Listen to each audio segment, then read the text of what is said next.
ఉన్నాయి మీకు. ఎంత కోరుకుంటే అంత విధంగా ఉన్నాయి, కానీ అంతకు మించి మీరు కోరుకోకండి. అమ్మా, నీ ఆశీర్వాద బలం ఉన్నంత వరకే మాకు సంభవిస్తాయి, దీనిలో ఏమాత్రం సందేహం లేదు. మా తెలంగాణ ప్రజలందరినీ ఎంత ఆనందంగా నువ్వు ఆశీర్వదిస్తున్నావో లోకంలోని ప్రజలందరినీ కూడా అలాగే ఆశీర్వదిస్తున్నావు.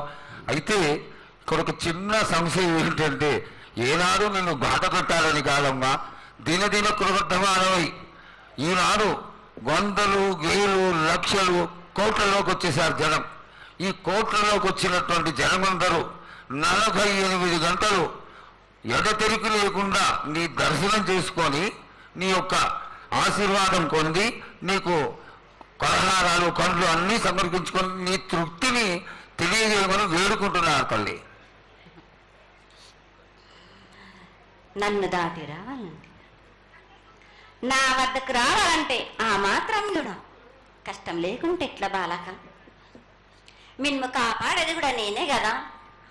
ఎటు తిరిగి మీరు కష్టం లేకుండా ఉంటే మీరు సుమ్మరిపోతలైపోతారు కదా. ఆ మాత్రం కూడా మీరు కష్టపడాలి కదా నా వద్దకు రావడానికి కూడా. కానీ సంతోషంగా మీరు ఏమి తెచ్చినా కానీ, మీరు పలహారం తెచ్చినా, పండు తెచ్చినా, ఏమి తెచ్చినా, సాగ తెచ్చినా, బోనం తెచ్చి ఆనందంగా అందుకునే భారం నా తప్పనిసరిగా అందుకుంటా నేను. పిల్ల జల్లా కానీ గొడ్డు గోదా కానీ ఎటువంటి ఆపద రాకుండా చూసుకుంటాను, ఎటువంటి వ్యాధి రాకుండా చూసుకునే భారం కూడా నాది. అమ్మ, చాలా సంతోషం తల్లి. ఇంతవరకు చక్కటి ఆశీర్వాదాన్ని ఇచ్చావు. నువ్వు ఏమి కోరుకుంటున్నావు? నీకు ఇంకా ఏమన్నా మేము చేయాల్సినది ఉన్నదా? ఏటేటి నుంచి మీరు నా రూపాన్ని పెట్టాలని అనుకుంటున్నారు కదా బాలక.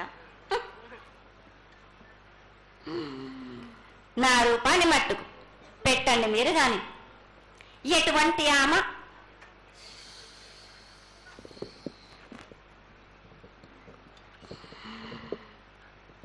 ఎవరేమి చేసినా గాని నేను మాత్రం తప్పకుండా నా రూపాన్ని శాశ్వతంగా పెట్టించుకుంటాను.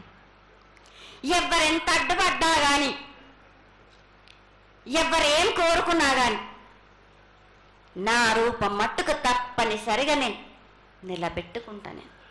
అమ్మా, ఇది ఆశీర్వాదమే కాదు, నీ ఆజ్ఞగా భావించి పెద్దలందరూ, ఆలయానికి సంబంధించిన పెద్దలందరూ దీని యొక్క ఏర్పాట్లలో సన్నద్ధమై వెనకాల కార్యక్రమాలన్నీ జరుగుతూనే ఉన్నాయి తల్లి. ఇక్కడ ఉన్నటువంటి ఆనాటి నుంచి వచ్చిన పెద్దల్లో మునిమల వాళ్ళైనటువంటి వాళ్ళందరూ ఆ దానికి సమర్థించినటువంటి ఒక పత్రాన్ని సేకరించి జగద్గురువుల నుంచి ఆమోదాన్ని తీసుకున్నారు. కేవలం నీ యొక్క ఆజ్ఞే మాకు తక్కువైంది తల్లి.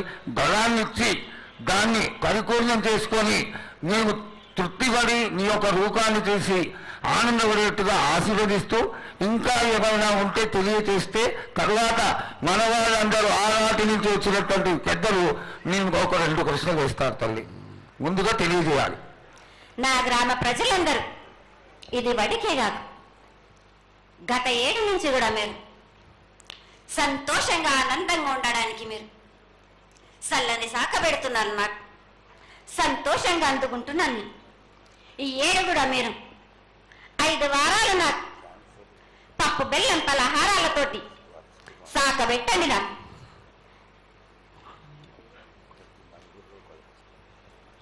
అమ్మా, మన రాష్ట్రంలో చాలామంది రోగాలతో బాధపడుతున్నారు, డయాబెటీస్తో. వాళ్ళకి మీ చల్లని చూపు కావాలి, అందరూ ఆరోగ్యంగా ఉండాలని నేను ప్రార్థిస్తున్నానమ్మా.